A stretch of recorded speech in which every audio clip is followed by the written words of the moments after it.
तो बच्चों जैसा कि अभी हमने पिछली क्लास में रेस्ट एंड मोशन के बारे में पढ़ा और रेस्ट एंड मोशन रिलेटिव होते हैं, इस कॉन्सेप्ट को भी समझा। आज की क्लास में हम लोग टाइप्स ऑफ मोशन के बारे में पढ़ने वाले हैं। तो बच्चों types of motion means depending on the nature और पाथ फॉलोड, मोशन को कई भागों में क्लासिफाई किया गया है। जैसे कि अभी हम बेसिक टाइप्स ऑफ मोशन देखते हैं, rectilinear and translatory motion, circular and rotatory motion, oscillatory and vibratory motion. आने वाली क्लासेस में आप लोग पीरियोडिक मोशन भी यानी प्रोजेक्टाइल मोशन भी पढ़ेंगे, पीरियोडिक मोशन भी पढ़ेंगे। लेकिन अभी हमें हमारे कोर्स में जो है वो सिर्फ पहला वाला टाइप है, यानी motion in a straight line. जो हमारा जो चैप्टर है, यहाँ पर जो इक्वेशन इन्वॉल्व होंगी वो वहीं यूज होंगी जहां पर स्ट्रेट लाइन मोशन होगा। बट हम तीनों टाइप्स को समझते हैं।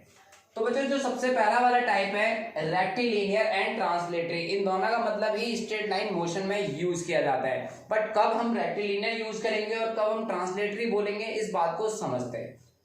बच्चों रेक्टिलिनियर का मतलब होता है कि such motion in which a point mass body means a particle moves along a straight line and that is called rectilinear motion. जैसे कि आपने ये वर्ड सुना होगा कहां पर, लाइट रेस के अंदर, कि लाइट हैव रेक्टिलिनियर मोशन, कि लाइट का रेक्टिलिनियर मोशन होता है। यानी लाइट जो है वो ड्वेल नेचर की होती है, वो पार्टिकल नेचर भी होता है, उसका वेव नेचर भी होता है। लेकिन अगर हम बात करें कि लाइट के पार्टिकल यानी फोटोन यानी रेज, जब रेज जो ट्रेवल करती है लाइट में, वो रेक्टिलिनियर मोशन होता है। यानी लाइट रेज जो पॉइंट मास पार्टिकल है, कोई पॉइंट मास बॉडी है और वो स्ट्रेट लाइन मूव कर रहा है, तो हमने एग्जांपल दिया मोशन ऑफ लाइट रेज, कि जहां पर कोई पार्टिकल अगर स्ट्रेट लाइन मूव करेगा that is called rectilinear motion. तो ये वहां यूज करना है। अब हम बात करते हैं ट्रांसलेटरी कहां यूज करना है। ट्रांसलेटरी का मतलब है if a body not point mass body, वो सिंगल पार्टिकल से नहीं बनी होनी चाहिए, उसके अंदर एक से ज्यादा पार्टिकल्स होने चाहिए।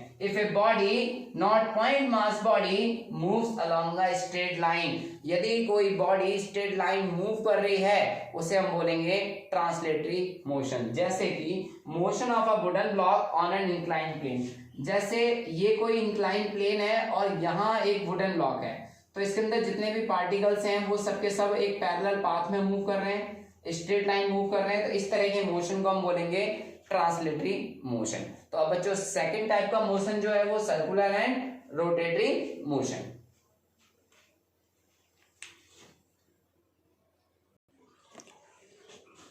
तो बच्चों अब हम बात करते हैं सेकेंड टाइप ऑफ मोशन यानी सर्कुलर एंड रोटेटरी मोशन। तो सर्कुलर मोशन का मतलब होता है the motion in which a particle moves along a circular path, यानी कोई भी ऐसा मोशन जिसमें कोई बॉडी सर्कुलर पाथ में मूव कर रही हो उसे हम बोलते हैं सर्कुलर मोशन। जैसे motion revolution of earth around the sun, तो कोई अर्थ सन के चारों ओर घूम रही है, because that is called circular motion. या ऐसे बोल सकते हैं the motion of a minute hand of a clock, घड़ी के सुइयों की गति जो होती है वो भी सर्कुलर मोशन है। Electron revolve around the nucleus of an atom, atom के न्यूक्लियस के चारों ओर जो इलेक्ट्रॉन घूमते हैं वो भी सर्कुलर पाथ में घूम रहे हैं। तो सर्कुलर मोशन आपको समझ में आया कि जिसमें कोई भी बॉडी सर्कुलर पाथ में घूमती है that is called circular motion. अब हम बात करते हैं इसी में ही रोटेटरी मोशन। ये भी एक तरह का सर्कुलर मोशन का टाइप ही है, बस थोड़ा सा यहाँ एक डिफरेंस है। If a body rotates about a fixed axis passing through it then the motion is called rotatory motion। यानी if a body moves in circular path about a fixed axis, तो कोई भी बॉडी और जो उसी से पास होती हो, यानी कोई भी बॉडी अगर फिक्स एक्सिस से, कोई भी रिजिड बॉडी है, रिजिड बॉडी मतलब जिसकी कोई डेफिनेट शेप एंड साइज होती है, कोई भी सॉलिड बॉडी, और ये है उसका एक्सिस ऑफ रोटेशन। ये क्या बच्चों, एक्सिस ऑफ रोटेशन। तो इस एक्सिस ऑफ रोटेशन के अलाउंड कोई भी पार्टिकल जो सर्कुलर पाथ में घूम रहे हैं तो उसे हम बोलते हैं रोटेटरी मोशन। और इसका एग्जांपल है rotation of earth about its axis, earth का अपने अक्ष पर यानी अपने एक्सिस पे ही घूमना रोटेटरी मोशन का एग्जांपल है। तो बच्चों इसके बाद हम बात करते हैं अपने थर्ड ऑसिलेटरी मोशन की।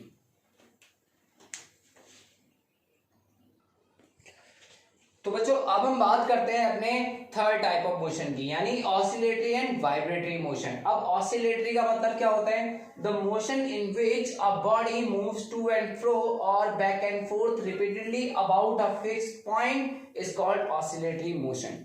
यानी कोई भी बॉडी अगर अपनी मेन पोजीशन से आगे पीछे या ऊपर नीचे मूव करती है, ऐसे मोशन को हम ऑसिलेटरी मोशन कहते हैं। तो बच्चों आपने पेंडुलम क्लॉक देखी है, जहां पर हम सिंपल पेंडुलम की बात करते हैं, the motion of a simple pendulum. तो बच्चों सिंपल पेंडुलम एक स्ट्रिंग होती है और एक बॉब होता है, और this is a main position, और ये इसकी मेन पोजीशन है जब ये रेस्ट में हो। तो यदि कोई पेंडुलम अपनी मेन पोजीशन से